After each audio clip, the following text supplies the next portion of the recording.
Recommendation that the minutes of the committee of the whole meetings held October 5th, budget, and October 19th, 2020 be adopted as circulated. Can I have a mover for that?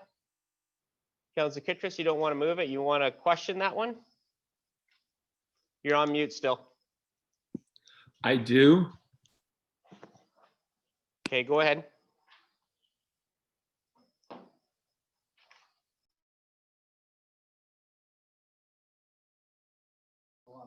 You're on mute again.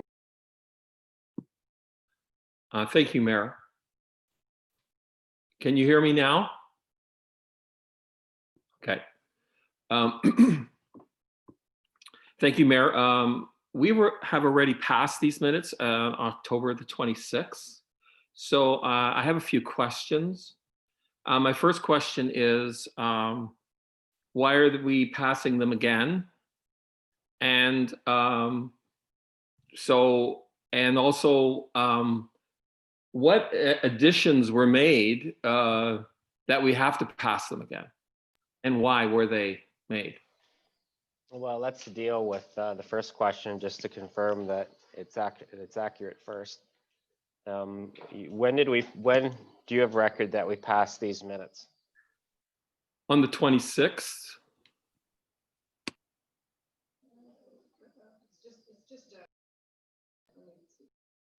We'll just clarify that for a minute. To you, Marilyn, if we have already passed them, then it's just a clerical error that we've included them today. There have been no changes made to them. We've just added the 19th and the 5th. If we've already passed them, then there's no need to do it. You can amend the recommendation to only do the October 5th ones then. It's just a clerical error. Councillor Kittrus?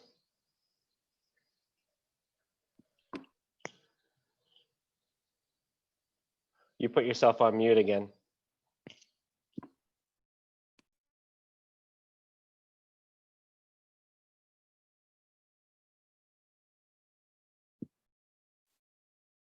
Can you hear me? Okay, then there's no minutes to adopt today. Yes, we can hear you. The minutes have been changed significantly because on the 26th, I pointed out that there was missing information. At that time, I was told that the missing information was not required, but now the minutes have those missing information. And those missing information was a motion to defer the budget meeting made by Councillor Foster, and I second that. And that wasn't in the first one because it was stated by yourself and the clerk that we don't put defeated motions in. But at this time, now they're in there. So I'm asking why in the first state I was told that, and then now this time they're in the minutes, which is a significant change since I was told at that 26th meeting that they weren't necessary. So I just want an explanation for that change. Through you, I would have never said that defeated motions are not included in the minutes. They most certainly would be. And I apologize if for some reason we've changed them. There was no reason to change them, but a defeated motion should definitely be included. And I don't recall that being raised at the 2026. I apologize. We're sort of on meeting overload here, and they're all running together. So it's very difficult to keep them straight.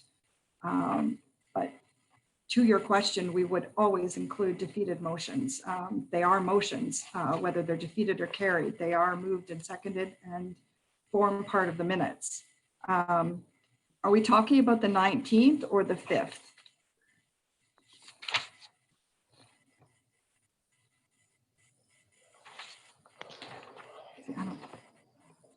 Councillor Kittrus, you're still on mute.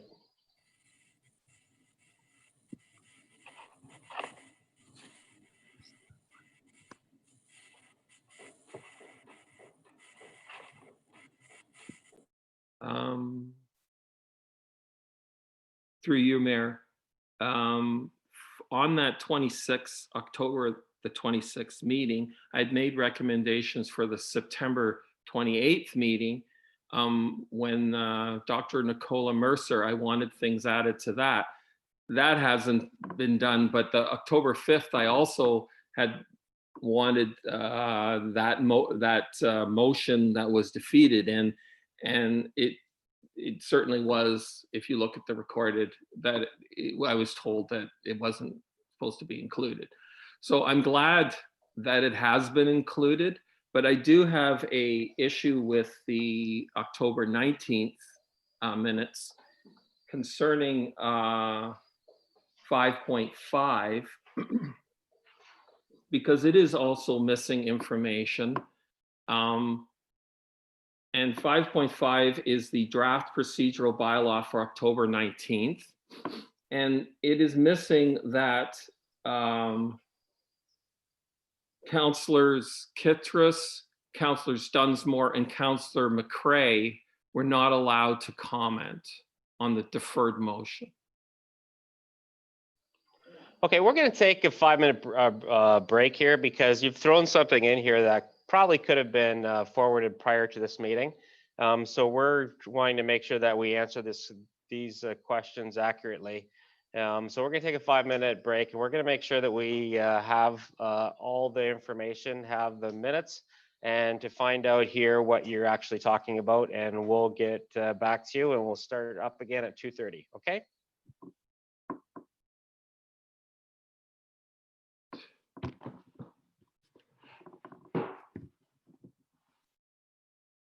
Did you hear that?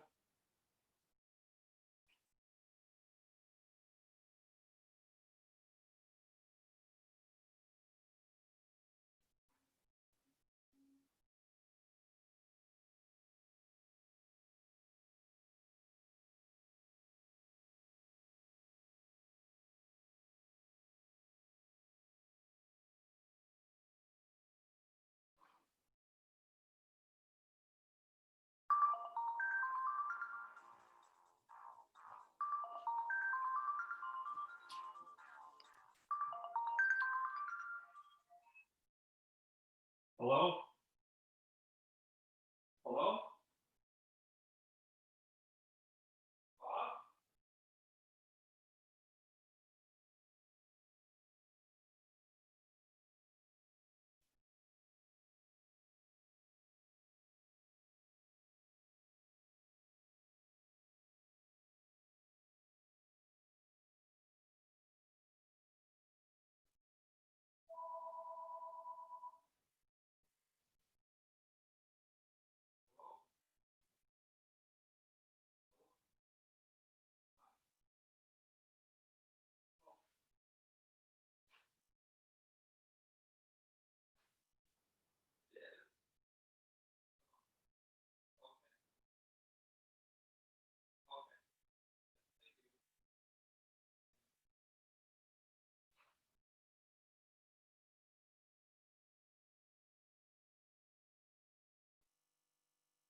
Okay, let's get back at it. There's a clarification that needs to happen here.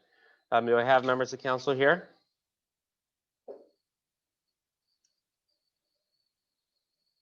Okay, any members, I was going to say any members of council not here, can you raise your hand?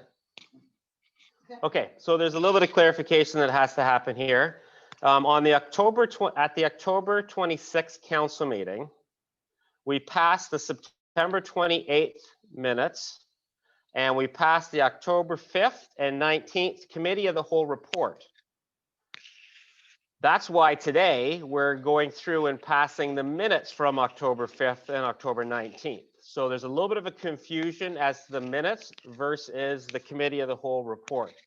So we're doing something different today that we always do. The second point I want to make is defeated motions appear in the minutes, but they don't appear in the committee of the whole report. Again, there needs to be clarity between those two items. Committee of the whole report is different than minutes. So we're passing something today that we haven't passed before. When it comes to amending minutes, that requires a motion of council.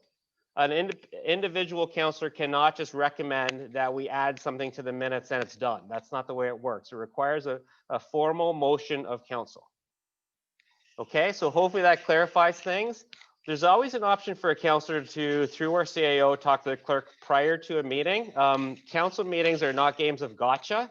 There's nothing that's been done untoward here. And there's always an opportunity if you have some questions and you need some clarifications on what's what, you can always go through the CAO and the clerk prior to a meeting. Hopefully that clarifies things. So I'll go back to the confirmation of the minutes. I have a recommendation that the minutes of the committee of the whole meetings held October 5th, budget, and October 19th, 2020 be adopted as circulated. A mover for that recommendation, please. Councillor McCray, seconded by Councillor Dunsmore. All in favor?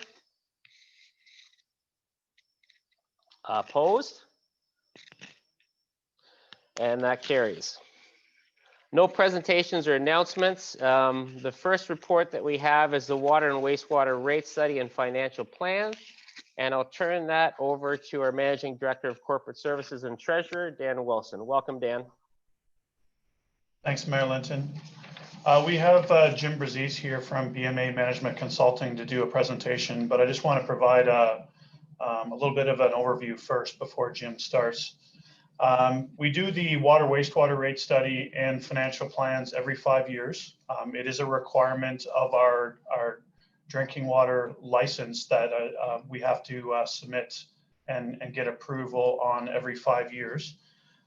So the last time we did this study was in 2015. So we are now in 2020 requiring an update to that rate study and financial plan. We do have a number of uses for this report.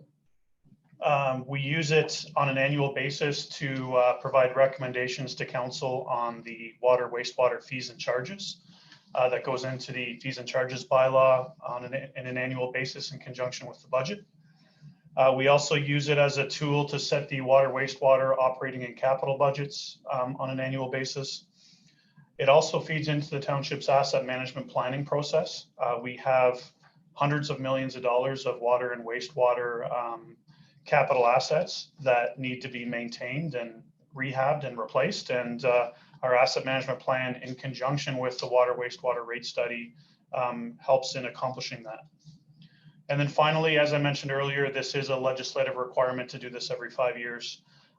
So we will be submitting very shortly for the application for the water license renewal.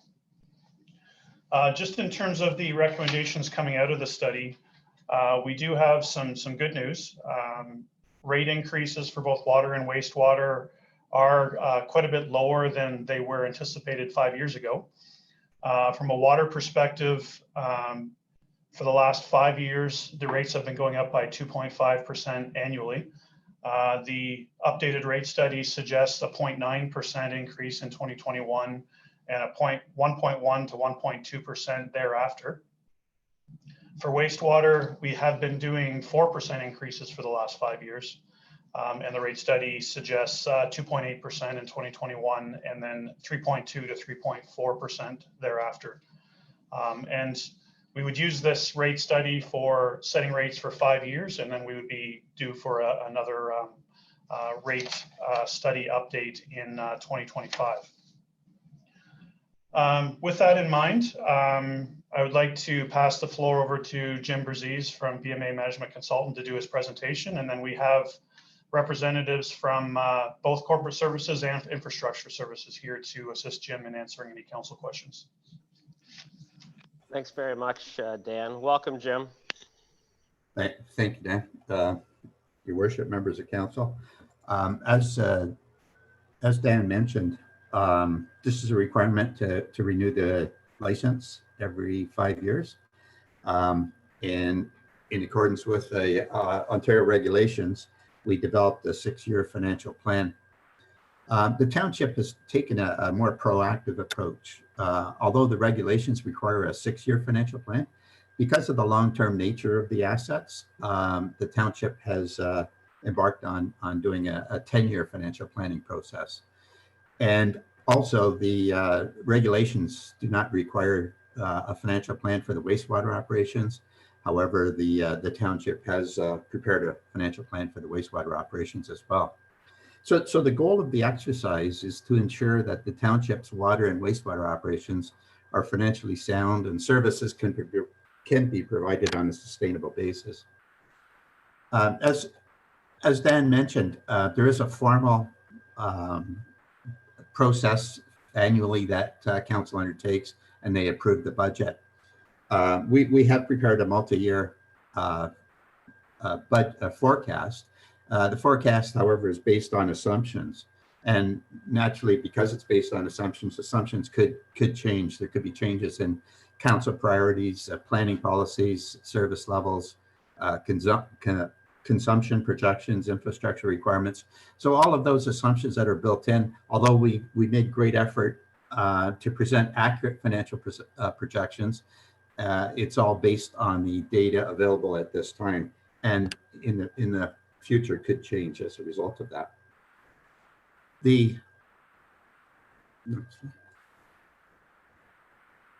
So the guiding principles of the plan that we prepared are, first of all, to maintain the water and wastewater assets in a state of good repair. So that requires you have sufficient capital and operating funds, and they're available on an as-needed basis, especially in the capital operations, to replace the infrastructure when required. We wanted to ensure that there's a reasonable degree of stability and predictability in the rate burden. And in that regard, as I said, the township embarked on a 10-year process. So looking at the needs over a 10-year time frame, we're able to look at it and smooth the rate increases rather than having volatile rate increases going forward. We wanted to ensure that there's a fair sharing in the distribution of resources between current and future ratepayers. So in that regard, we looked at the usage, the amortization of each of the capital assets. And as I say, we wanted to make sure that the current ratepayers are paying their fair share and not adding to an infrastructure gap for future ratepayers. We wanted to ensure there was sustainable cash flows. We want to make sure that there was maximum financial flexibility, and that was looking at the reserves and the adequacy of the reserves. And then also looked at the debt and the ability to issue debt if needed. And then we finally wanted to make sure that programs and services were maintained at their current service levels. So one of the big items, because capital water and wastewater operations are very capital intensive, what we did is we looked at the asset management plan that Dan referred to. I believe it was done in 2016.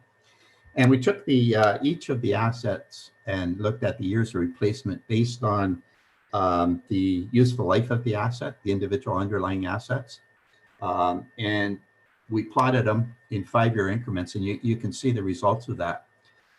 So prior to 2020, there is an infrastructure gap, and it's estimated at around $19 million. And then on a go-forward basis, you can see the needs. And as I said, if you wanted to match the needs on a year-by-year basis, the rates would be very volatile. And so the intent is to look at it over a longer-term horizon and smooth the rates where possible. So when we looked at this the assets over the 50-year time horizon, we took an average, and based on that average, we estimated that you should be contributing $2.2 million a year for the replacement of waterworks assets that total $128.4 million. And we undertook the same exercise in the wastewater operations, and you can see from this as well, it is pretty volatile. And based on the 50-year average annual capital contribution, we estimated you should be contributing about $3.6 million on an annual basis to sustain the replacement of the wastewater operations. One of the things as I go through the presentation, currently you're not contributing to the full extent. Well, one of the kind of fortunate things that we see on these graphs is that over the next 10 to 15 years, the capital replacement requirements are fairly low, and then they start building beyond that. So there's time to build the capital replacement reserves and to build the contributions to meet the future requirements that starting in, for example, 2036 in the wastewater operations, they become quite significant. So as I say, there was currently there is insufficient transfers to the capital program. As I mentioned, when we look at the water operations, if you look at this chart, the 50-year average annual contribution, we estimated at 2.2 million. Currently, the contribution is 1.7 million. So there's an annual deficit, which in effect builds your infrastructure gap, if you like, of about $500,000. In the wastewater operations, you should be contributing about 3.6 million. You're currently contributing about 1.8 million. So in the combined contributions to the water and wastewater capital requirements is there's a funding gap currently of about 2.3 million. So we recognize the funding gap, and as I said, that a lot of your capital needs are somewhat into the future. So that gives us a period of time to start to gradually build up the contributions to capital. And so obviously what we did is we took into account ratepayer affordability, and the plan has been developed to gradually phase in the increased contributions over a 10-year period. So this is just an illustration of the contributions and looking at it over a 10-year period. And as I said before, making sure that the rates were smooth. And you can see by 2030, you would be meeting the annual contributions that we estimated. And in the wastewater operations, the same illustration, looking at it over a 10-year period, and by year 10, 2030, you would have sufficient contributions for the capital replacement needs. We looked at the reserves, and you have two reserves in the water operations, a water capital reserve and a water meter replacement reserve, totaling about 7.7 million. In the wastewater, you have about 6.4 million currently in reserves, and you have a grinder pump replacement reserve of about $400,000. So the total wastewater reserves is about $6.8 million. So on a consolidated basis, you have about 14.5 million currently in the reserves for water and wastewater operations.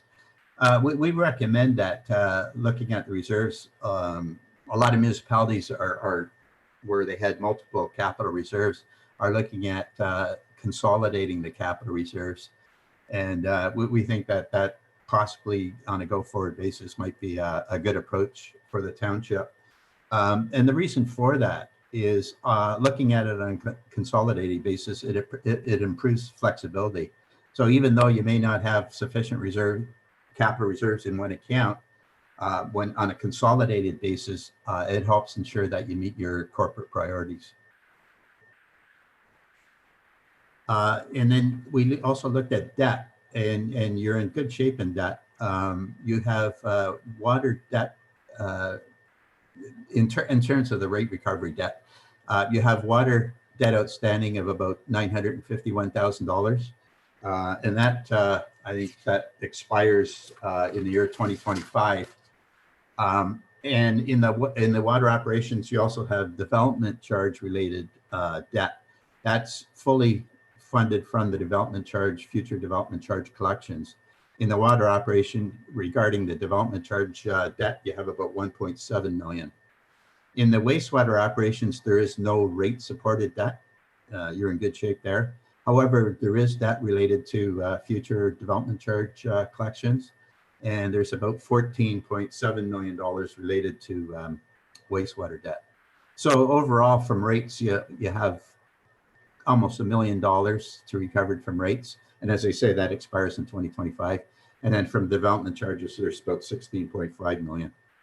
On a go-forward basis, based on our projections, in terms of the capital plan, we don't forecast the need for any rate-supported debt over the next 10 years. As I say, the forecast, the long-range financial plan is based on assumptions. These are the assumptions we made going into the forecast. So generally for expenditure increases, we based it on a 2% inflation.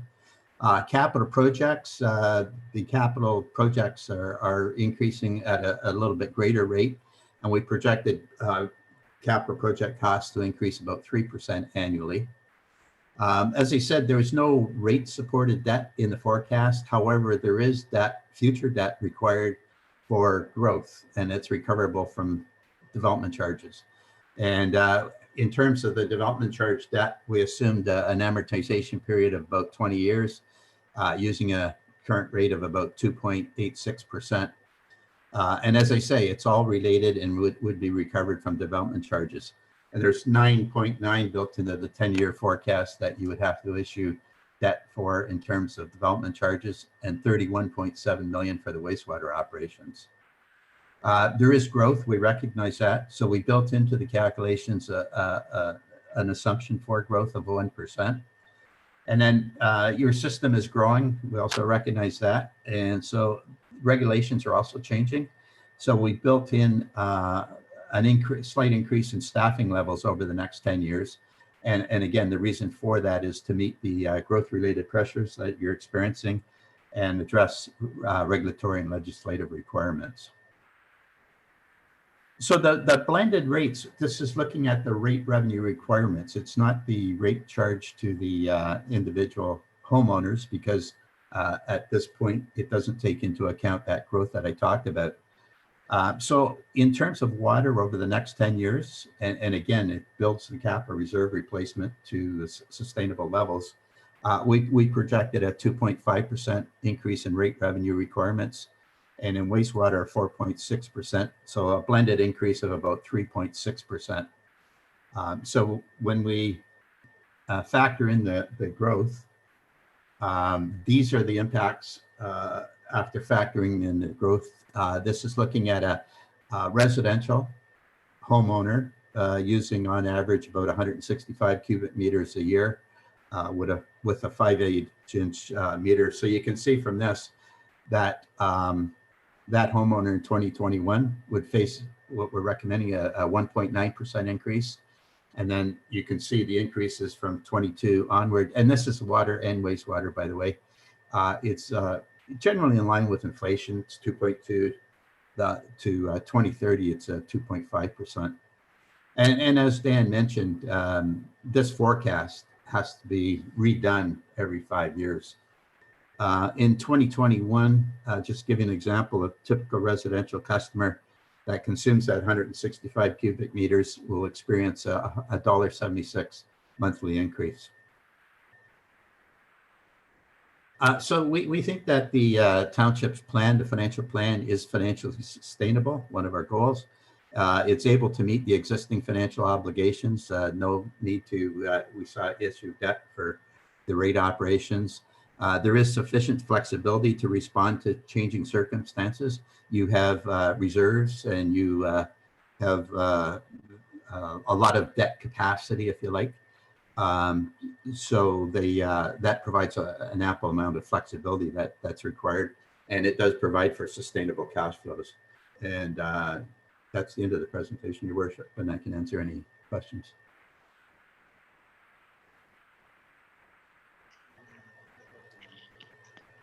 Thanks very much, Jim, for that presentation. It's good to see that we're taking such a long-term approach to water and wastewater. And it's good to see that we're in good position when it comes to debt charges. Questions from council? Councillor, we'll just go around the room quick. Councillor McCrae? Thank you, Marilyn. I support the proposed 10-year phase-in strategy to support financial sustainability of our water and wastewater infrastructure. I mean, the thing that's always concerned me is not getting behind in our infrastructure life cycle maintenance and replacement, where we end up having to bring in special levies. So I like the approach we've taken. Councillor Dunsmore? Yeah, I echo Councillor McCrae's thoughts that we're taking a proactive approach. I like the fact that we're taking it out over 10 years. The only question I have is you mentioned staffing. Can you give us an idea how many staff you're projecting we're going to have to hire in the next 10 years? Through you, Your Worship. There in the report, we did identify the staffing over the 10-year period. Just gonna, yeah. So it's on page 25 of the report. It's a summary of the staffing and the amounts to be funded. And this was done in conjunction with the engineering department. So they may want to add further to this. All the staffing isn't in 1 year, it's spread out over the 10-year period. Colin? Yep, thanks, Mayor Linton. So in response to Councillor Dunsmore's question, so we have identified 11 new full-time positions and split between water, wastewater, and tax-supported funding. So the table it's spread out between 2021 and 2026, and it's presented on page 25, as Jim mentioned, of the report. Councillor Kittredge?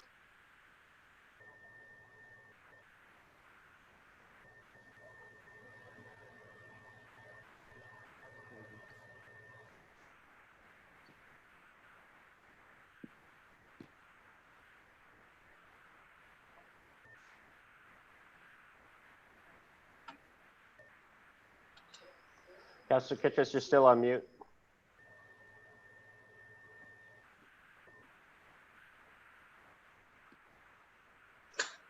Jesus Christ.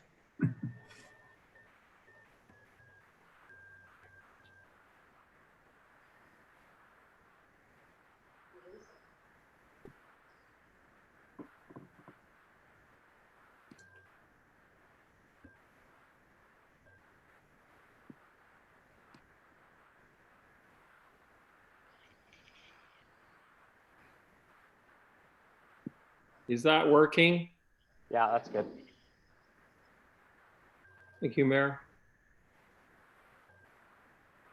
On page 59 of ours and 38 of the study, it has salaries and benefits. And over the 10-year period, the increase is about 80%, 80 to 90%. So if the fees are only increasing 2 to 3%, isn't the salaries and the benefits going to be increasing at a much more rapid rate than the costs that we are applying? I guess that's Dan that's going to be answering that question. Dan, you want to take a stab at that, or should we hand that to Jim? I can take a shot at it. Yes, salaries and benefits are going up based on the rate of inflation, which I believe Jim indicated is 2%, but it's also including the impact of the new positions as well. So that's the main reason why you're seeing it go up at a higher rate than inflation over the 10-year forecast. But the recommended rate increases for both water and wastewater are sufficient to address that and all of the other operating and capital costs within the forecast period. So we're confident that the proposed rates are adequate. Councillor Kittrus, follow on?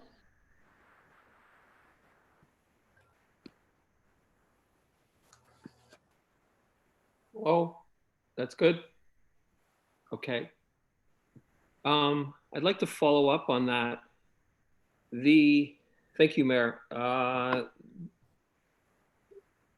If we're planning on this to add to our reserves, then it looks like the wages are going to be taking up the large portion of the increases as opposed to putting it forward to the reserves. And that's what it looks like, because the surpluses are going down on that same sheet. So it seems that we're absorbing all the increases in rates for the residential and the users, but at the same time, we're not increasing the surpluses. So maybe we shouldn't be doing all those hiring for that period. Is there a question that you want to answer? Yeah, wondering why are we doing this rate study and we put on the asset plan over 50 years to increase our assets when we have a deficit, but it appears that the surpluses get eaten up by the wages on that same sheet, which is 38 in the report and 59 in the whole package.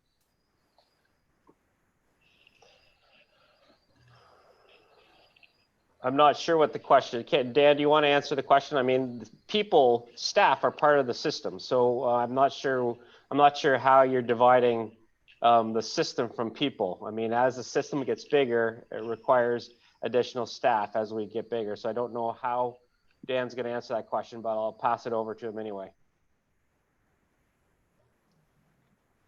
Yeah, thanks, Mayor Linton. I agree in that we need the additional staff because the systems are growing and growth requires more resourcing from a staffing perspective for both water and wastewater. Also, the financial operations statements on page 38 and 43 for both water and wastewater, that's really shown in a way that meets the provincial requirements for the water license application. So it is showing more on a financial statement format than it does a cash flow or a rate perspective. So like I said earlier, we're confident that the proposed rates provide us not only with the required operating expenditures, but also, as Jim mentioned earlier, we hit that optimum level of transfer to reserve in the 10th year for both water and wastewater. So the calculations are done in a way that ensures financial asset sustainability. Councillor McElwain?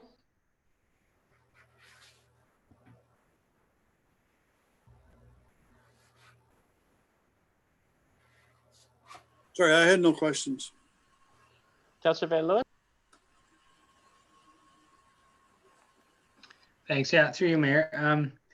Each time we get to a year with an increase, we still always bring these hires and these budget increases to council in that budget year anyway, right? So we'll have a full report as to what that person's doing, you know, why it's an increase, why we want to add them based off the time.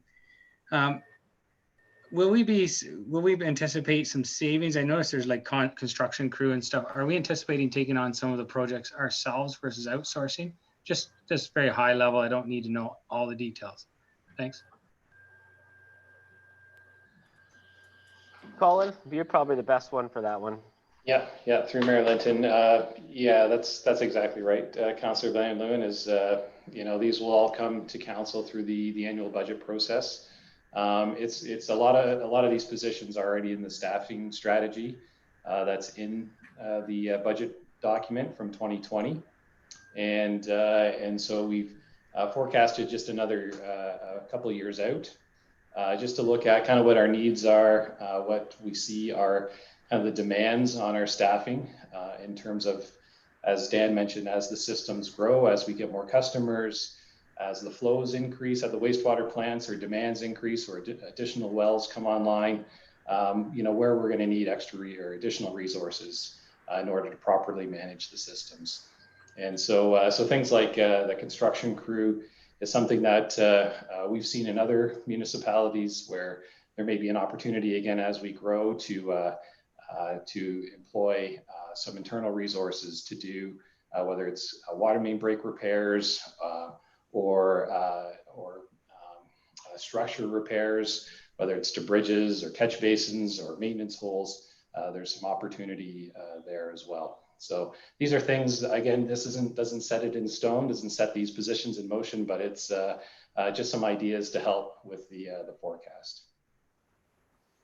And it's great when we're talking about water and wastewater to have a very long-term perspective when we're making big decisions like this. So appreciate the difference there. Councillor Foster?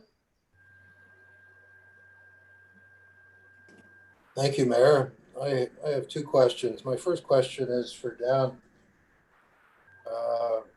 In the report, Dan, there's 14.7 million, and on the wastewater side, $1.7 million of debt. On the water side, that's 16.4 million worth of debt for our water and wastewater systems that is funded by DCs.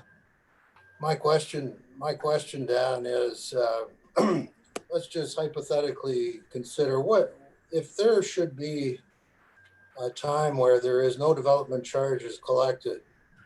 In other words, there's no development. Who pays these debts if there's ever a time when there's no development charges collected?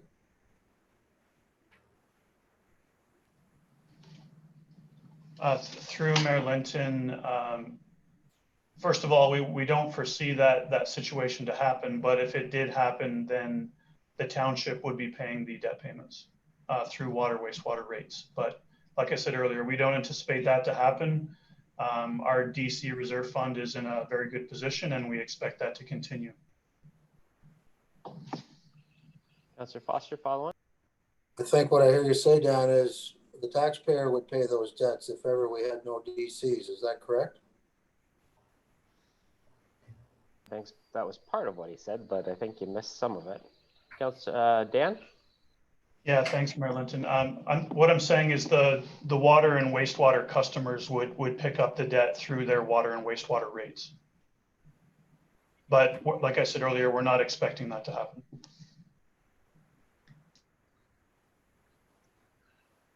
Councillor Foster, following. Thank you, Mayor. My second question is to Dino or perhaps Colin Baker. If I'm understanding correctly, I believe we have 8 water and about 6 wastewater operators in total. And here we have a proposal to hire 11 more over the next 10 years. So we're currently running 30,000 people with about 13 or 14 operators total. And we're going to go to 26 with 11 new operators as we grow to 45,000. So we're going to basically pretty nearly double the size of the workforce with about a 50% increase in population. Can you square that up for me? Because it's not making any sense to me. First of all, how many operators, water and wastewater, do we have currently? And then can you square that up for me? Colin? Yeah, so thanks for the question, Councillor Foster, through Mayor Linton. So we have, a lot of them are shared positions between water and wastewater. If you go through the table, they're not necessarily operator positions. And So we have things like a climate change coordinator, a customer accounts billing coordinator, an energy coordinator. So some of these are just a fraction funded by environmental services. So they would serve, all of the township in terms of providing support for the whole township, but a fraction of those wages would be covered through environmental service or water wastewater rates. So you'll see that on the table that's been factored in. The environmental meter technician is a 3-year contract. So we are aware of our water meters that do require replacements, and they have a 20-year service life. And believe it or not, we're approaching 20 years in terms of when they were initially installed. And so we do need to proactively start doing replacements of those in the not too distant future. So there's a position that's 50-50 funded through water wastewater. It's a 3-year contract. And then in terms of operator positions, we have an environmental services wastewater operator identified in 2023, and a mechanic as well in 2024 to work on our fleet, as well as an operator in 25 and 26. So in terms of hands-on operator positions, we're looking at 3 positions in terms of expansions to our current operators. And Dino, do you have the staffing numbers? Yeah, thank you, Colin. Through you, Mayor. We're currently operating our wastewater plants with 4 operators. We have 2 plant operators, 1 per plant, which is a large workload, and 2 collection operators that take care of everything between Fergus and Elora for all of our piping and infrastructure. And then on the water side, we have 6. We have 4 water services operators that primarily work on the well house improvements and the water system improvements. And then we have special projects customer service operators. There's 2 of those. They're also water operators, so they're in the rotation. However, they deal with construction, new development, locates, development, and special projects related items. Thanks, Dino. Thanks, Colin. I'm going to read the recommendation that the Council of the Township of Centre Wellington approve the water and wastewater rate study and financial plans dated November 2020, prepared by BMA Management Consulting, Inc. Can I have a mover for that recommendation? Mover for that recommendation. I see your hand. I'll go around again. Mover for that recommendation. Councillor Dunsmore, seconded by Councillor Van Leeuwen. Any last questions? Councillor Kittredge?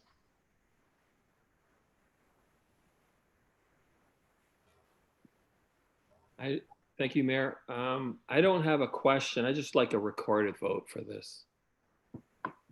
Okay, Councillor Foster?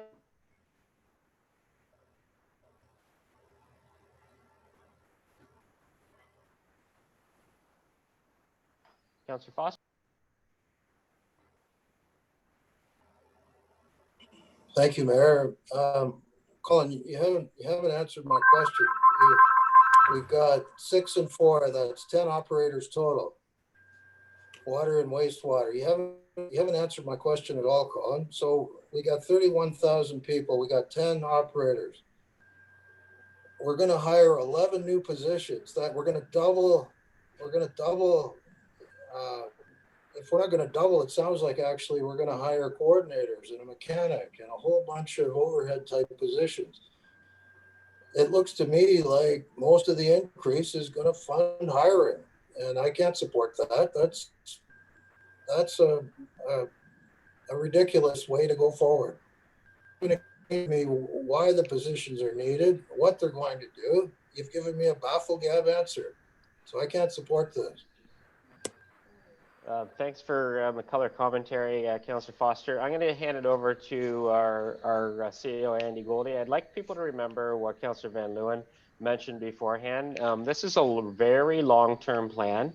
Everything comes to council beforehand. That's when you see detailed job designs.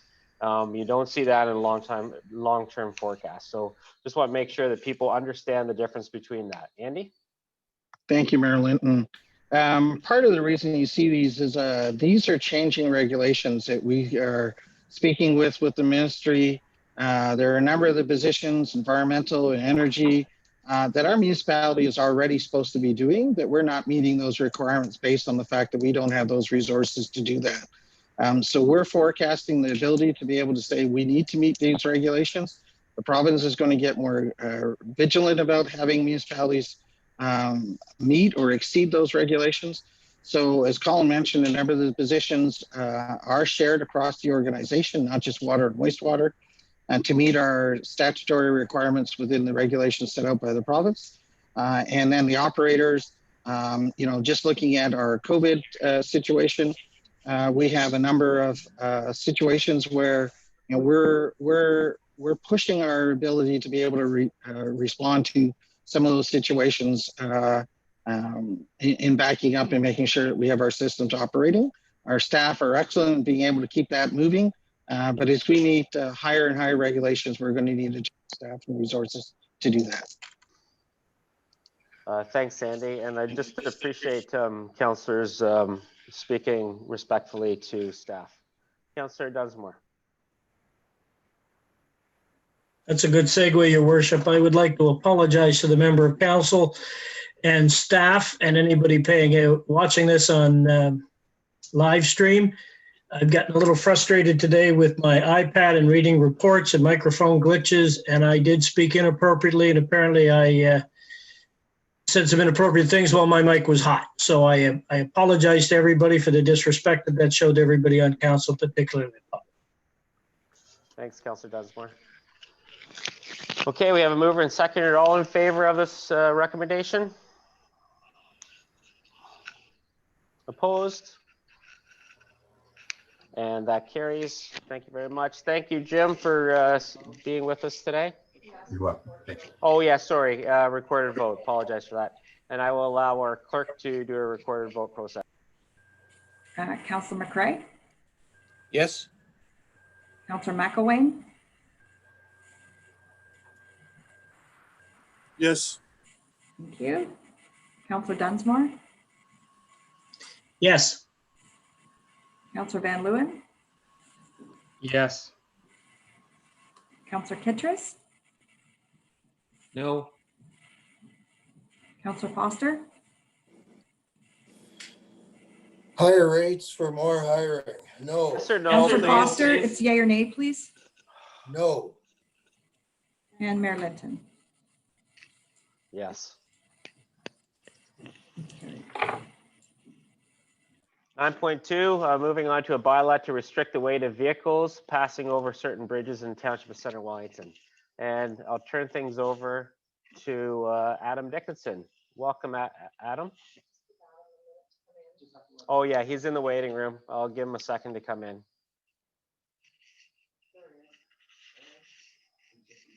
Welcome, Adam.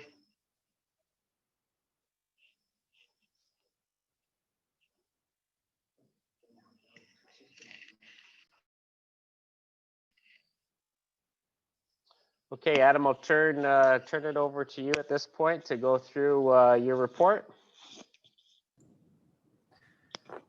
Thank you, Mayor Linton. As most council and mayor will recall from about a year ago this time, we had gone through a similar process by where township hired engineers that do inspections on our structures had recently conducted inspections and had then turned around and recommended some tonnage limitations to our existing structures that are on the watch carefully list. So at this time, revisions are required within the current bylaw to restrict the weight of vehicles passing over certain bridges in the Township of Centre Wellington. In particular, structure 7E on the third line of former Aramasa Township is recommended to have a load limit that is decreased from 10 tons to 5 tons as part of this fall's engineers updated load restriction review of multiple locations report prepared by Case Martin Associates. And this will require the current bylaw repealed to include the current load limit recommendations. Now, if anyone has any questions about the process or about that structure in particular, I'd be able to answer those questions at this time.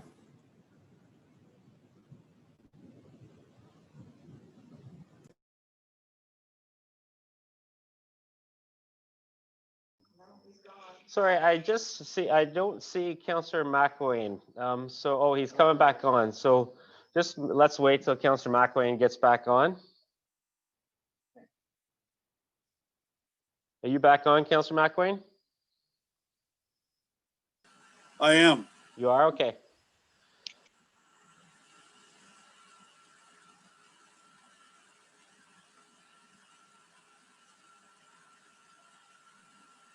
Thanks, Adam, for that report, and turn things over to councillors. Councillor Foster.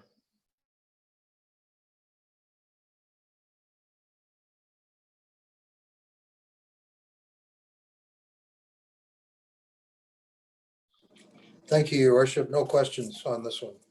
Councillor Van Leeuwen.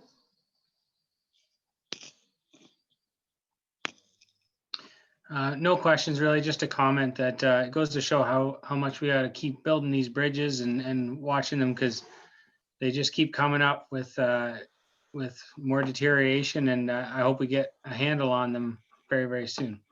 Thanks. Councillor McElwain.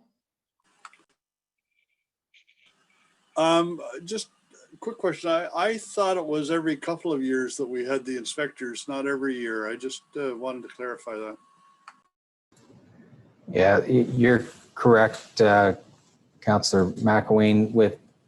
With respect to biannual bridge inspections that are conducted on every single solitary structure that is in our inventory every 2 years.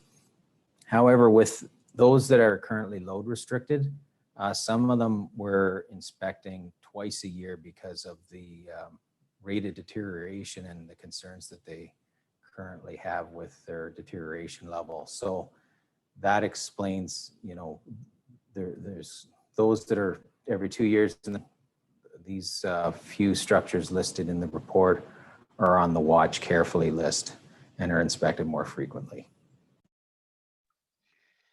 Thanks for that clarification, Adam. Councillor Kittredge. Thank you, Mayor. I have a couple of questions. I noticed that a lot of these were slotted for replacement and not rehabilitation. And I was wondering, my first question is, do you have an estimated time when that will be scheduled? And two, is there any way that the rehabilitation can save any of these bridges? So through the budget process, our 10-year capital levy budget will show and demonstrate some of those things specifically. But on this list that's contained within the report with those that have the load restrictions imposed on them currently, I'm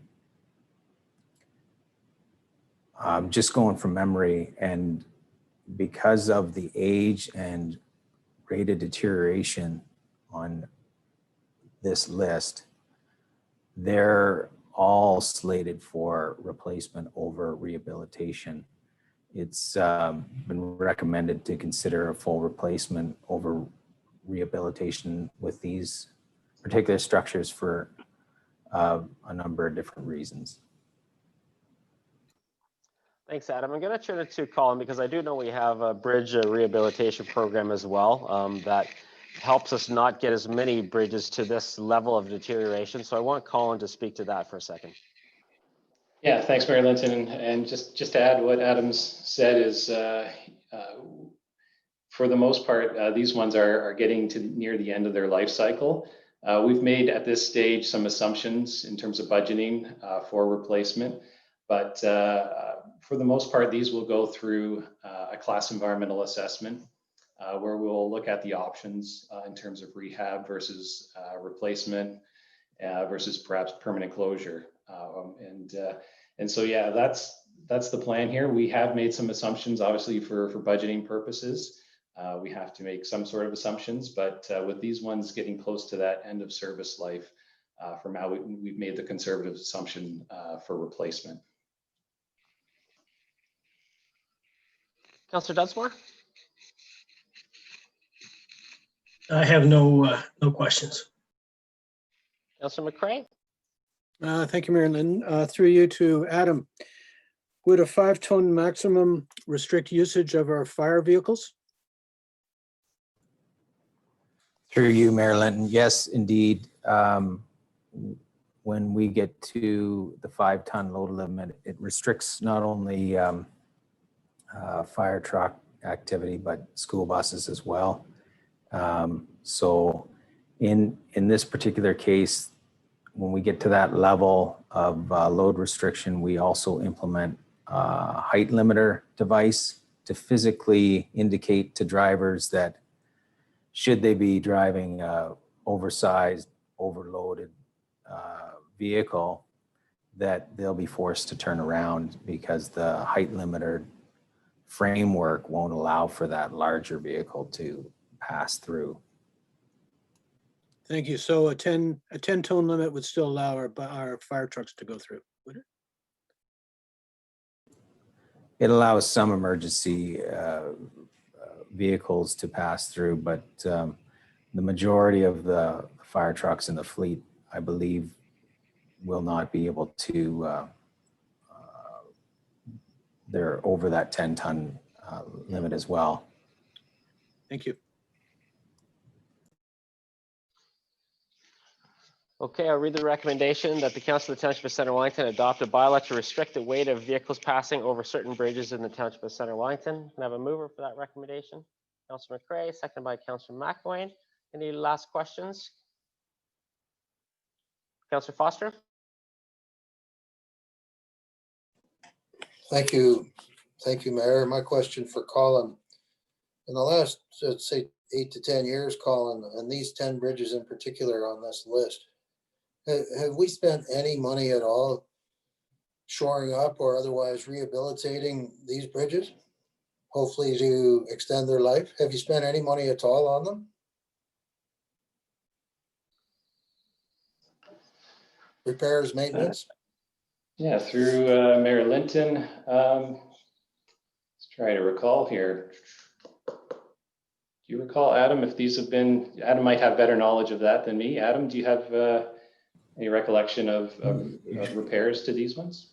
Sure. Through you, Mayor Linton, we've got the structure number 9N, the Irvine Street Bridge. We did quite a substantial rehabilitation too in recent time. And also 26P on the first line west of Pilkington. We've done a couple of different iterations of repairs to it. And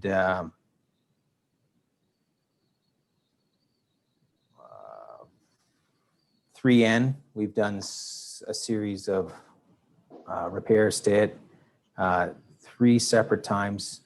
I can't give you the years for sure, but we have done some significant repairs to it at different times.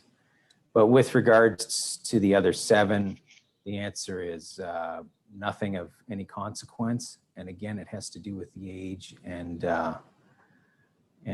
structural integrity of those structures. It's really not recommended to put a lot of rehabilitation dollars into those from various engineers that have recommended repairs. They're suggesting not to put our money in those particular structures at this time. I appreciate that we have those engineers on staff as well as the ones we contract out to make those difficult decisions. So thanks for that. One last follow on, Councillor Foster. Thank you, Mayor. My question for Adam and for perhaps Colin. When we look at the Bridgeport Bridge over the Grand in Bridgeport or Kitchener, substantial work was done on that bridge to preserve it. How do we know that rehabilitation cannot do something here? It sounds like we've only even looked at three of the 10 or 11 bridges. How can we conclude that rehabilitation is not an option if we haven't even looked?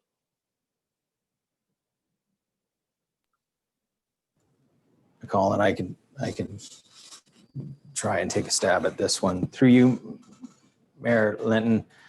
So, yeah, what we rely heavily on is some engineers' recommendations through the biannual inspection reports, and in those they do conclude that with the advanced state of disrepair, we'd be almost in a position where we'd be getting close to replacement cost in the substantial amount of rehabilitation required to bring them back.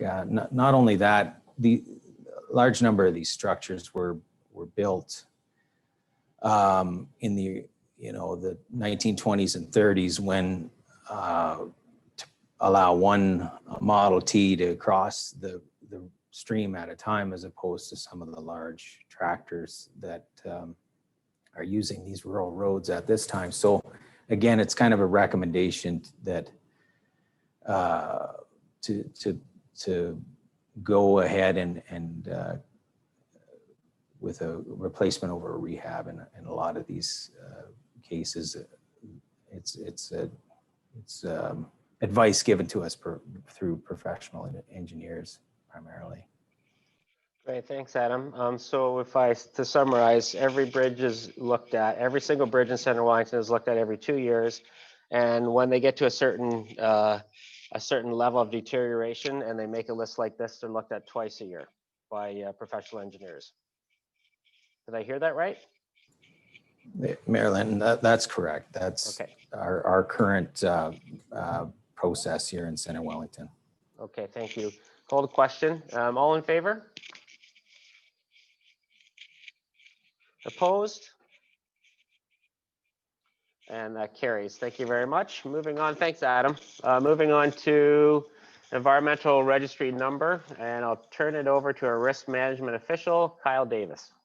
Welcome, Kyle. Thank you, Mayor Linton. Mayor Linton, members of council, I'm here today pleased to present to you a report on recent staff comments regarding 3 environmental registry postings that closed on November 20th for public comment.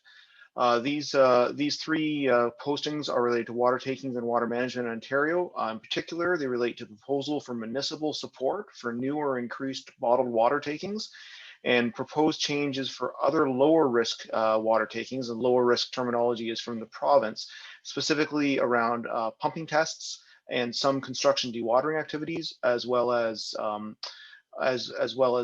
takings from dam structures.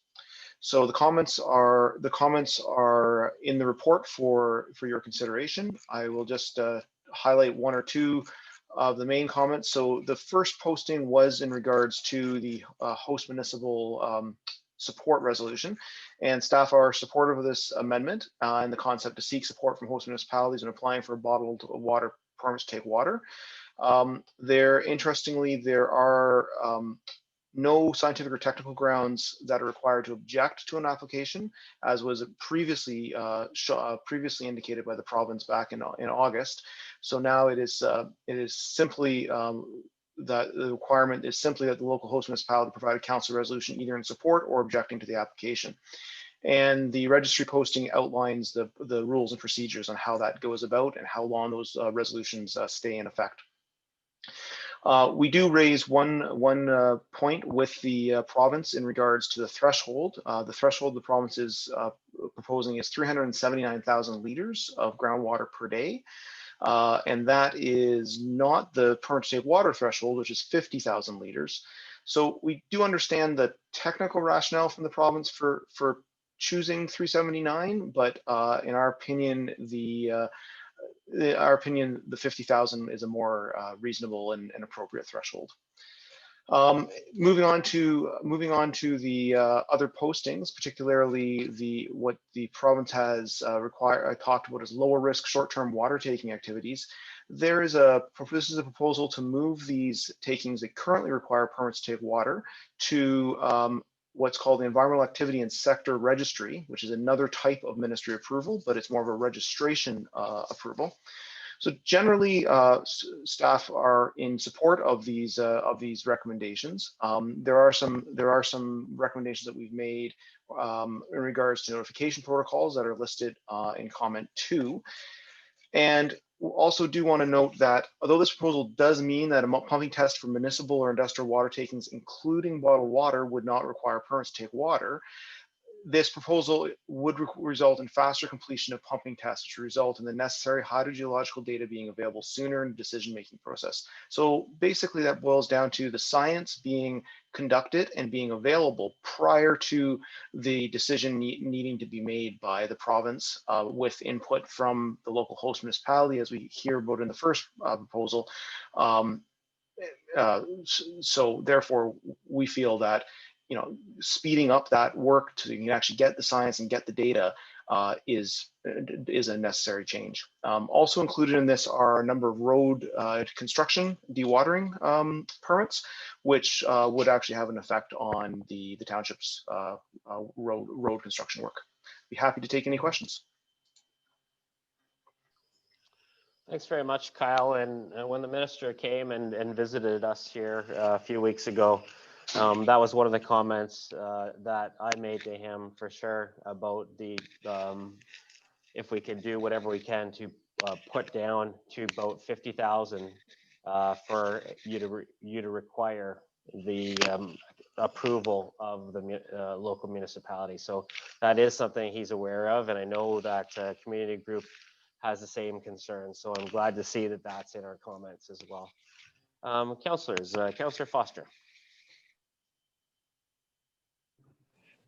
Thank you, Mayor. Thank you, Kyle, for the report. No questions.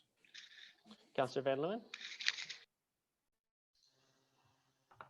Yeah, no questions at the time. I'm glad to see that the province is putting some of this into the municipality's hands. Thanks. Councillor McElwain.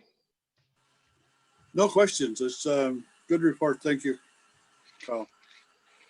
Councillor Kittrus. Thank you through the mayor. Thank you for the report. I have no questions. Councillor Dunsmore. I too have no questions, but want to thank Kyle for a very thorough report.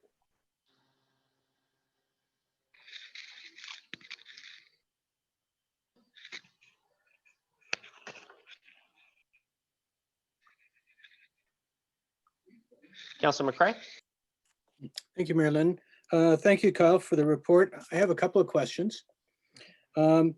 Is the EASR process as rigorous as a permit to take water process in terms of doing well testing? Thank you for the question, Councillor McCray. Through Mayor Linton, it is a different process.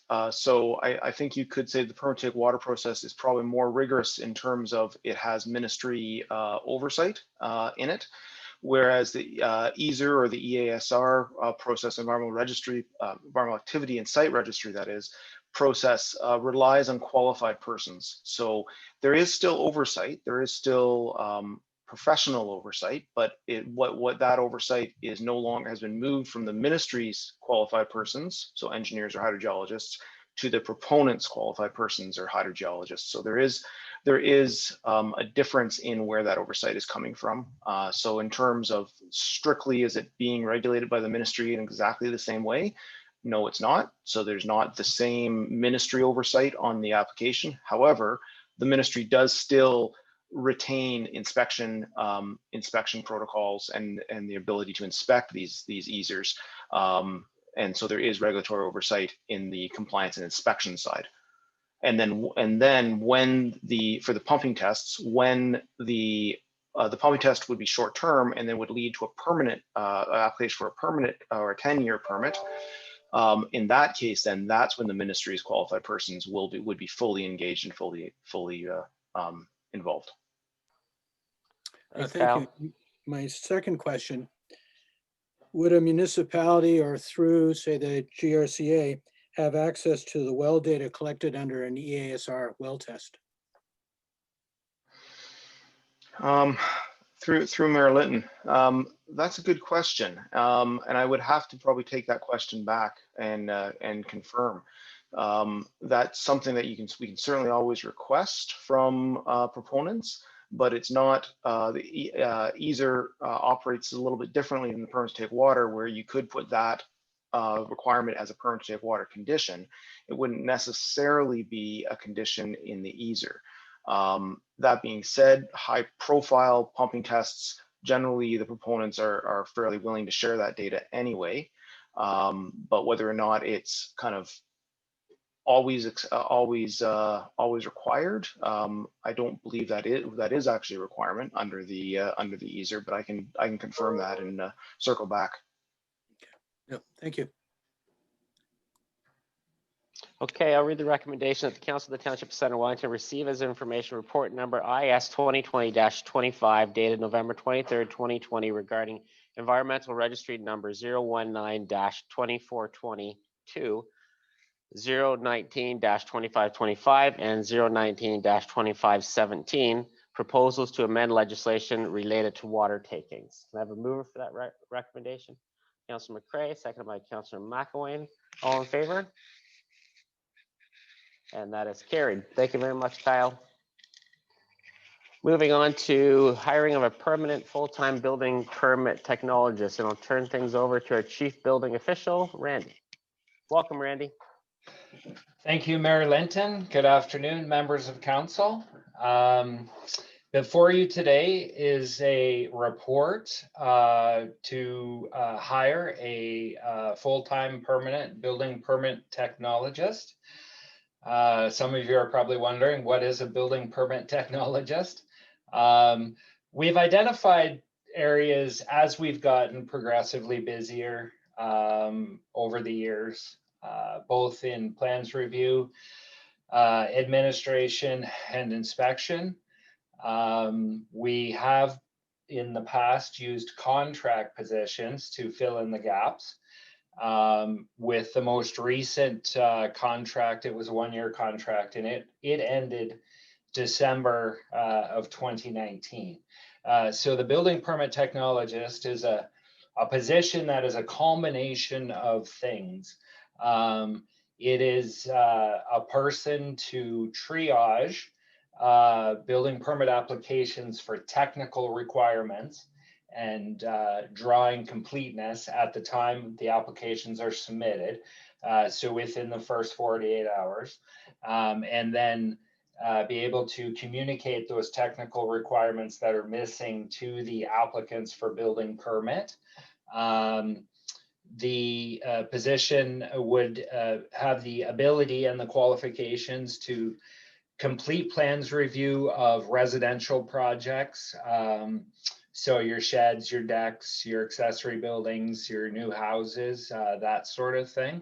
What we've found as we've gotten progressively busier is that we're doing several thousand building inspections per year. So where building officials used to be able to do the building inspections within the provincially mandated 48-hour time frame, and also have time to work on plan review of building permit applications, that's not the case anymore. Our building officials are more than full-time on-site inspecting rather now. So it doesn't leave them the ability to do plans review. And so we've had to dedicate one of the building officials to full-time plan review, but in order to meet the provincially mandated timeframes, we need that additional support. So as I mentioned, we had previously used contract positions, and that ended in December of 2019. Financially, and this is a very important part of this, This is not a taxpayer funded position. This is funded entirely by building division revenue. And you can see in the report, I've included our revenues over the last 5 years. And you can see that, you know, in terms of construction value, you look back to a construction value in 2015 of 96 million and change to 2018, where we hit 229 million plus. Now, granted, 120 million of that was the hospital, but 2019, 176 million plus in construction value. And you can see our revenues have consistently been healthy throughout the last 5 years. So it is necessary to continue meeting the provincial timeframes that we have and are mandated to in terms of decisions on building permit applications, response times to building permit, inspections, and we do have a healthy reserve, and you can see the numbers there that, again, this position is funded through the building department revenue. And the last thing I want to mention is that moving forward, just looking to 2021, we have phase 2 of Storybrook coming online, the Haylock subdivisions likely to come online. We have a very large amount of construction that's going to happen on the south side of the river for Pearl Hospitality. So the construction activity moving forward is going to be strong or stronger than current and the past years. And we're just at a point where we've stretched the resources that we currently have to the absolute limit. And we just need to have this additional support position moving forward into the coming year. I think that is a pretty good overview of what we're trying to accomplish, and I would be pleased to answer questions that you may have. Thank you, Mayor Linton. Thanks, Randy. Before we go into questions, I just want to confirm with you something, because I don't want members of council to see that big reserve for building reserve and think that we can scoop it and use it for other purposes. So just confirm that we can't use building reserve for anything besides the activities that happen in the building department, correct? That's correct, Mayor Linton. The building permit reserve fund is meant for, downturn in the economy or use for the support of building division activity. Provincial law prohibits using that money for anything other than building permit activity use. So things like hiring additional resources to maintain service levels. If we perhaps needed to purchase another vehicle for this position, which, to be clear, this position won't need a vehicle, but if we did, that would be able to be purchased out of the reserve. Their desk and computer and phone could be purchased out of the reserve, but this reserve can only be used to support the activity of the building division. Thanks for clarifying that, Randy. Members of council, Councillor McRae. No questions. I support this hire. Councillor Dunsmore. Yeah, you can tell by the numbers going forward, the growth that's coming in this community. If we're going to keep up with the province's restrictions, we're going to need this person. Councillor Kittrus. Thank you, Mayor. I have a few questions for Randy. Do you have the number of inspections per year? You have that number, and is that in the direct cost or the indirect costs?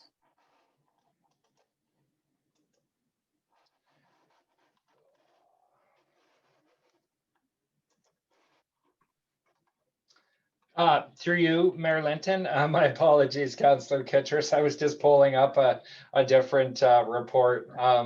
So yes, so the quantity of inspections, I'll give you an idea.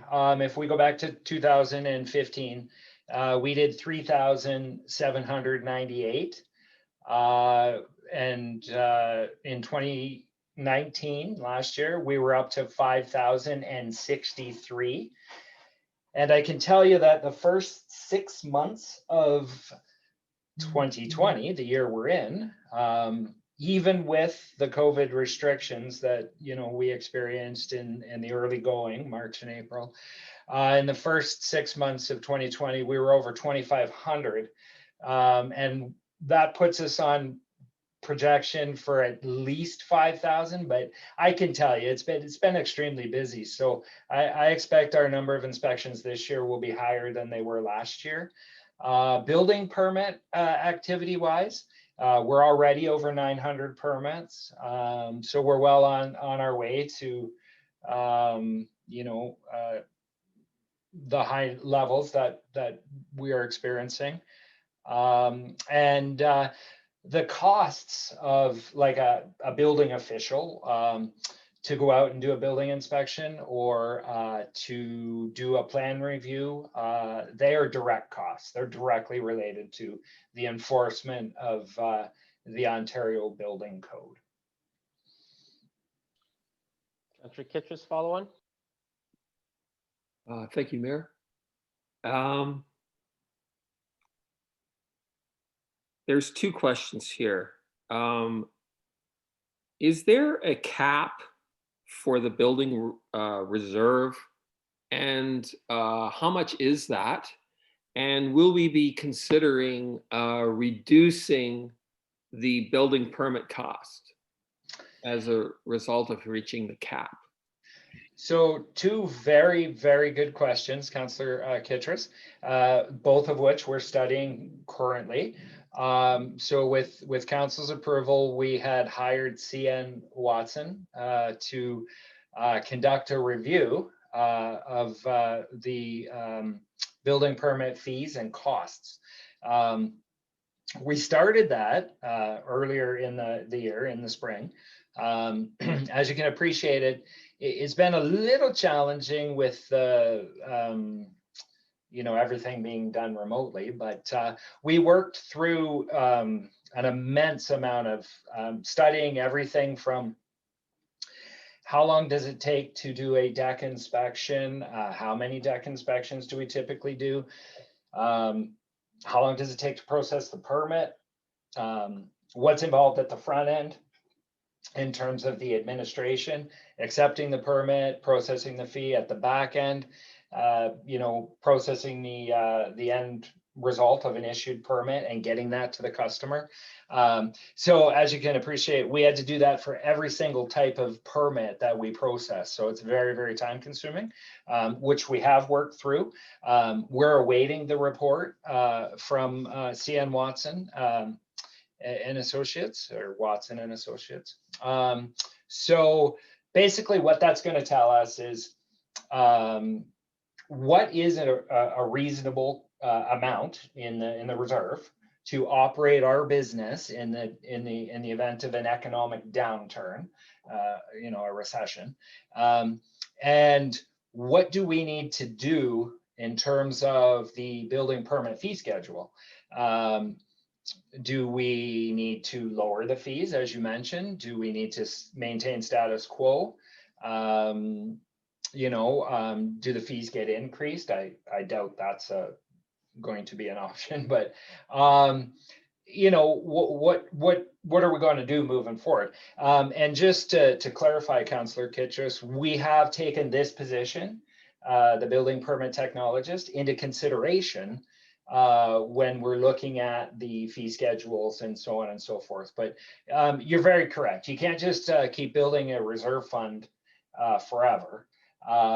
So, you've either got to spend it and that's, hiring additional people to run the business that we're trying to run. You need to put the fees down so that you're not taking in as much revenue, so that you're not contributing as much to the reserve fund. and then maintain that. You know, certainly you need to review it. You need to make sure that it's in check, and so that's a big one. That's why we brought Watson in, and that's what we hope to accomplish through that process. So Randy, you're legally required to go through that process to ensure that the fees are defensible. Well, yeah. So the province was very clear many years ago through Bill 124 that building permits are not supposed to be a revenue generating vehicle for the municipality. The fees need to reflect the cost of doing business. So the province recognizes that good financial management would have a reserve fund so that in the event of an economic downturn, you can still provide the service that is required to the citizens under the legislation, the enforcement of the Ontario Building Code Act. But you know, it's not to be a revenue generating vehicle. So yeah, you have to be able to defend your permit fees, and this study is what we're going to accomplish. You know, at the end of it, when we bring the report to council, is this is the result of the study, and this is what we recommend going forward. And if that's an adjustment in permit fees, that's possibly, you know, that's a possibility. Yes, okay, just one last follow-on. Thank you, Mayor. I was wondering, when you said that the direct costs were the inspections, I know that we bought I think it's City View or something like that, and that was supposed to speed up the giving of permits and stuff like that. Have you considered, is that part of this consideration of the time saved?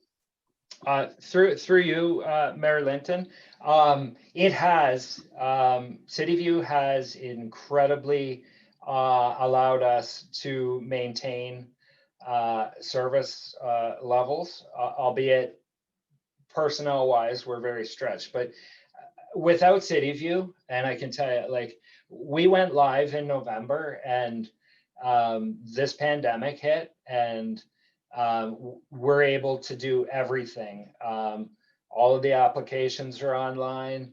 All of the plan reviews done electronically through Bluebeam. All of our inspection reporting is done through City View Mobile. I can't even begin to describe how poor of a position we would have been in right now had we not implemented City View. City View has been an absolute godsend to us this year with what's happened. And I can tell you that making those changes, you know, doing electronic plan review, doing online applications, everything that City View affords us, you know, City View mobile inspection reporting, has prolonged the hiring necessity that we're talking about today. As I mentioned, you know, we had stopgap measures in place with contract positions and whatnot. It's a combination, Councillor Kittredge, between you know, this additional body and City View will allow us to continue the operations that we need to do moving forward. It's a combination. Councillor McElwain. Thank you. That you just answered my main question because I was wondering how City View was working for you. But the second, is there a difference, Randy, in the inspection process for commercial versus residential? You mentioned that the building permit technologist is going to be focusing on, it sounded mostly residential. Will it help the commercial end of things as well? Through you, Mayor Linton, Yes, Councillor McElmain. So basically, they will support the senior building officials with the commercial, industrial, institutional type projects where needed. But a big bulk of our volume of work comes from the residential sector, and that's where the biggest need is. ICI type projects require many years of experience to stick handle. So they'll support, but their focus would be residential. Yeah. Councillor Van Leeuwen? I have no real questions. I'm just always surprised at how this community continues to build and build, and it is a good thing that the community is continuing to grow and has jobs and economically wise. So we have to keep up with it and do a good job. And I would say the number one thing contractors meet are the when they're dealing with the township tends to be the building department. So we want to do a good job there. So keep up the good work, and let's try to continue to work that way. Thanks. Thank you. Councillor Foster? Thank you, Mayor. A couple of questions, if I could, for Randy. First of all, Randy, you mentioned 900 permits, I think, in 2020. Do you have the stats for some previous years? How many permits did you issue in 2015 or perhaps 2016 or 17? Yeah. Through you, Mayor Linton. Sure thing, Councillor Foster. In 2015, we were 812.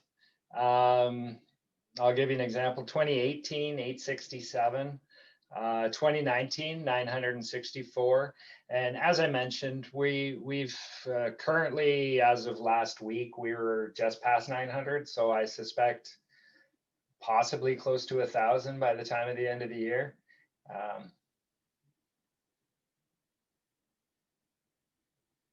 Thank you, Randy. My second question really is, Randy, when I look through the report, it's a very good report. And when I net out the impact of the hospital, and you've just confirmed that, we've done 800 to 900 inspections. There's some variance, but the trend is round about 900. And we appear to be on trend for this year. We're heading rapidly towards December. So I'm seeing 8s and 9s for 4 or 5 years in a row. So I guess, Randy, the bottom line is this. I don't see the business case here for another person. When you net out the hospital, the activity is relatively constant. You've just confirmed that the number of permits is relatively constant. And I also note that you had mentioned that your contract employee finished in December of 2019. I don't see that this is going to be needed. Can you enlighten me here? You've run without the contract employee most of the year, and your permit level is round about the same. Yeah. Through you, Mayor Linton. So in all of those years that you mentioned, we were using contract positions. So we did have full-time contract people in a position. So we're not adding a position moving forward. We're making a position permanent full-time that we have band-aided together with contract positions over those years. I think the numbers speak for themselves that, we are consistently going to be doing these numbers moving forward. So the business case is that we need a full-time position. As I said, we had a contract position all of those years. So the problem with that is getting the, qualified technical people to do a contract. I mean, they were contracts of several different people because they were contracts. So moving forward, I mean, you look at the size of the Sorbera subdivision, the size of Haylock, the amount of construction that Pearl's going to generate on the south side is practically a full-time building official there for a sustainable amount of time. So Absolutely. We have timeframes that we have to meet. We don't have the luxury that, we can take 20 days to review a house. It has to be done in 10. When inspections are requested, we have to do them in 48 hours. We don't have the luxury of putting them off for 3, 4, 5 days. That is the law. And in order to meet those timeframes, we need the people, and we have the revenue, we have the funds. And people expect that service. When a contractor calls in and requests an inspection and we tell them that they can't get it till, they're calling Monday and we say we can't get there till Thursday or Friday, that's not acceptable to them. So this is a huge customer service thing. I would surmise by just saying it is absolutely justified and needed. Thanks, Randy. I'll read the recommendation that the Council of the Township of Centre Wellington approves the immediate hiring of a permanent full-time building permit technologist in the Planning and Development Department. Can I have a mover for that recommendation, please? Councillor McCray, seconded by Councillor McElwain. All in favor? Opposed? And that's carried. Thank you very much, Council. Thanks, Randy. Your worship, I'd like to call for a recorded vote on that matter. I tried to signal. That's fine. Recorded vote for that. I'll let our clerk go through that.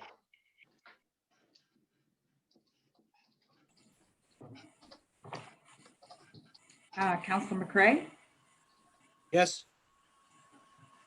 Councillor McElwain, Yes.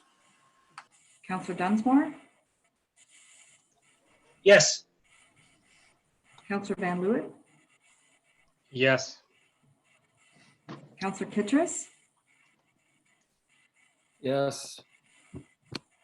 Councillor Foster, No. Mayor Linton. Yes. Carried.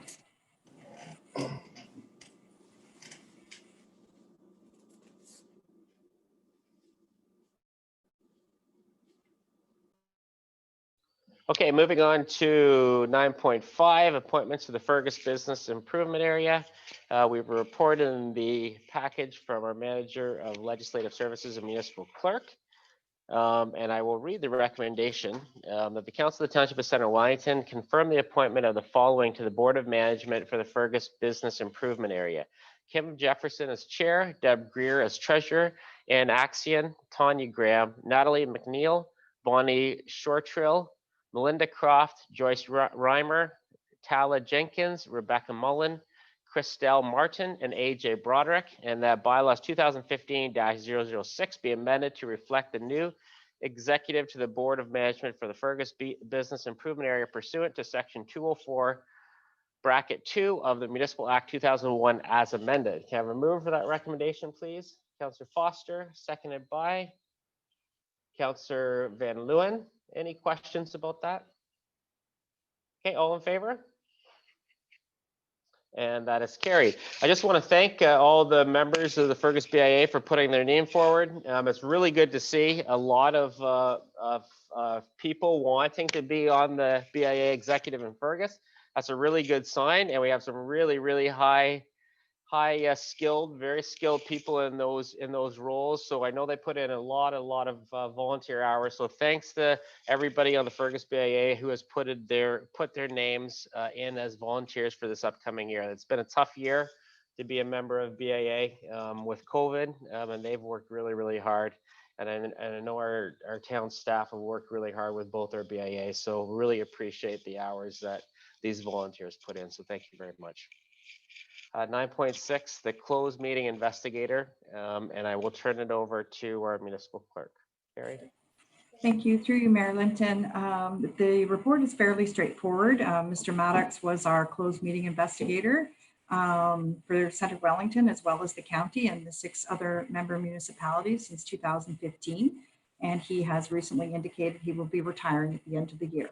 So rather than recruit and retain another one, the municipal clerks have suggested and recommended that we go with the default of the Ontario Ombudsman's Office. The trend is to a record low, and the number of municipalities using the Ombudsman has reached a record peak of 239 municipalities. So in light of that, we're recommending that we default to the ombudsman rather than retain our own meeting investigator. The township has only had one meeting investigation. That dates quite back to the beginning of when the legislation came in. So therefore, we're recommending the default. Thanks, Clerk. Questions from council on this one? Okay, I will read the recommendation that the Council of the Township of Centre Wellington send a letter thanking Mr. Maddox for his past services as the closed meeting investigator for the County of Wellington and participating member municipalities, and that the Ontario Ombudsman be the default closing meeting investigator for the Township of Centre Wellington. Have a mover for that recommendation, please. Councillor Dunsmore, second by Councillor Foster. Any questions? All in favor? And that is carried. Congratulations, Ontario Ombudsman. Moving on to 9.7, Council and Committee meeting schedule. You have a yearly schedule in front of you for the upcoming year. I'll read the recommendations. I don't see if there's any questions or comments from council. I have a recommendation that the Council of the Township of Centre Wellington adopt the schedule of council and committee meetings for 2021 as attached to report COR 2020-67 dated November 23rd, 2020, and that the schedule of meeting for 2021 be posted to the township's website and circulated to senior staff and other interested parties accordingly. Have a mover for that recommendation to get on the floor first. Councillor Dunsmore, seconded by Councillor McCray. Any questions, concerns with that council and committee meeting schedule? Okay, all in favor? And that is carried. I have section 10, information items. We have two items there, the minutes from the Economic Development Task Force and the tracking list. Any questions from members of council on either of those information items? Okay, there's no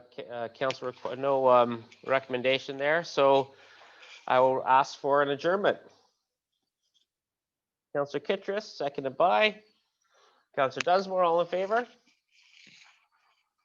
And we are adjourned. Have a good rest of the evening.